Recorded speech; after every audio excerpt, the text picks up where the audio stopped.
नमस्कार, डेली 24 भारत देख रहे हैं आप। मैं हूं आपके साथ सुरभि राजपूत। बुलेटिन की शुरुआत करते हैं। लोकसभा चुनाव में अब कुछ ही दिन बचे हैं और दक्षिण में अपनी पकड़ को तेज करने के लिए बीजेपी प्रचार में जुट गई है। प्रधानमंत्री नरेंद्र मोदी आज केरल, तेलंगाना और तमिलनाडु में पार्टी के अभियानों की अगुवाई कर रहे हैं। आपको बता दें कि बीजेपी को अभी तक दक्षिण में बड़ी बढ़त नहीं मिल पाई है। तमिलनाडु में इस साल पहली बार बीजेपी बिना किसी गठबंधन के चुनावी मैदान में उतर रही है। पीएम मोदी ने आज कन्याकुमारी में प्रचार भी किया। यहाँ बीजेपी की मजबूत स्थिति है। हालांकि पीएम मोदी केरल के पाथानामिट्ठुआ पहुंच चुके हैं और यहां उन्होंने एक सार्वजनिक बैठक को संबोधित भी किया। इस बीच पीएम मोदी आज तेलंगाना में भी प्रचार करेंगे। शाम मल्काजगिरी में एक रोड शो में भी शामिल होंगे और साथ ही साथ उनके साथ पार्टी के लोकसभा उम्मीदवार एटाला राजेंदर और केंद्रीय मंत्री जी किशन रेड्डी भी शामिल होंगे।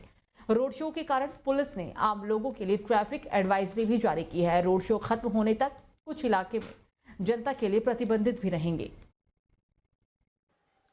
बता रहा है कि इस बार केरला में कमल खिलने जा रहा है। केरला में जनता हमें पिछले चुनावों में डबल डिजिट वोट परसेंट वाली पार्टी बना चुकी है। अब बीजेपी के लिए डबल डिजिट सीट्स की मंजिल बहुत दूर नहीं है। बीजेपी यहां की युवा ऊर्जा को बढ़ावा दे रही है। यहां बीजेपी के उम्मीदवार भाई अनिल के एंटनी आपकी सेवा के जज्बे से भरे हुए हैं। ऐसी ही फ्रेशनेस की केरला की पॉलिटिक्स को जरूरत है। तो प्रधानमंत्री नरेंद्र मोदी लोकसभा की तैयारियों को लेकर दक्षिण भारत के दौरे पर हैं। पीएम मोदी और बीजेपी का फोकस दक्षिण की करीब 129 लोकसभा सीटों पर है और इसी कड़ी में आज पीएम मोदी तमिलनाडु पहुंचे हैं। इस दौरान उन्होंने कहा कि आज कन्याकुमारी से इस देश की इसी दक्षिणी छोर से जो लहर उठी है, ये लहर बहुत दूर तक जाने वाली है। पीएम मोदी ने कहा कि आज कन्याकुमारी से देश के इस दक्षिण छोर से जो लहर उठी है, ये बहुत दूर तक जाएगी। मैं 1991 में एकता यात्रा लेकर कन्याकुमारी से कश्मीर गया था। इस बार मैं कश्मीर से कन्याकुमारी आया हूं। जम्मू कश्मीर के लोगों ने देश को तोड़ने का सपना देखने वालों को नकार दिया है। अब तमिलनाडु के लोग भी ऐसा ही करने जा रहे हैं। मैं तमिलनाडु की धरती पर बहुत बड़े परिवर्तन की आहट देख रहा हूं। तमिलनाडु में बीजेपी का प्रदर्शन इस बार डीएमके और कांग्रेस के इंडी गठबंधन का सारा घमंड तोड़ कर रख देगा। कन्याकुमारी से देश के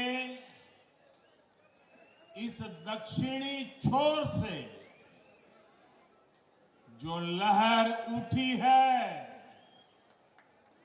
ये लहर बहुत दूर तक जाने वाली है। अभी अन्नामलाई बड़े विस्तार से बता रहे थे। मैं 1991 में एकता यात्रा लेकर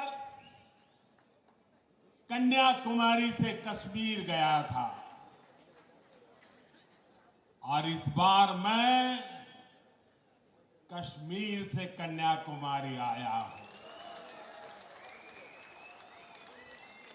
जम्मू कश्मीर के लोगों ने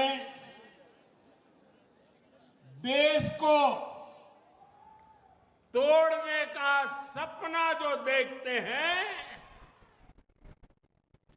तो लोकसभा चुनाव 2024 के लिए इंतजार खत्म हो गया है। चुनाव आयोग ने 16 मार्च को इलेक्शन का शेड्यूल जारी करने का ऐलान कर दिया है और इसके साथ ही चुनाव आयोग आंध्र प्रदेश, ओडिशा समेत 4 राज्यों के चुनाव की तारीखों का भी ऐलान कर देगा।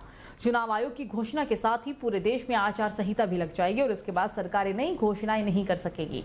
हालांकि पहले से जारी विकास कार्यों का पूरा कर लिया जा सकेगा। आचार संहिता लागू होते ही राजनीतिक दलों को कई तरह के प्रतिबंधों का भी पालन करना पड़ेगा। चुनाव आयोग ने शुक्रवार को कहा कि राज्य विधानसभा चुनावों की तारीखों का भी ऐलान कल कर दिया जाएगा। संभावना जताई जा रही है कि इस बार लोकसभा चुनाव का आयोजन 6 से 7 चरण में कराया जा सकता है। बता दें कि चुनाव तारीखों की घोषणा होने के साथ ही पूरे देश में आदर्श आचार संहिता भी लागू हो जाएगी।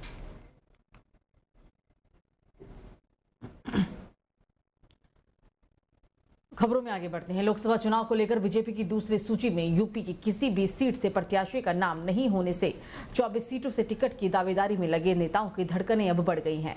इन सीटों से पिछले चुनाव में जीत हासिल करने वाले दर्जन भर नेताओं को टिकट मिलेगा या नहीं, इस पर संशय बनाया हुआ है।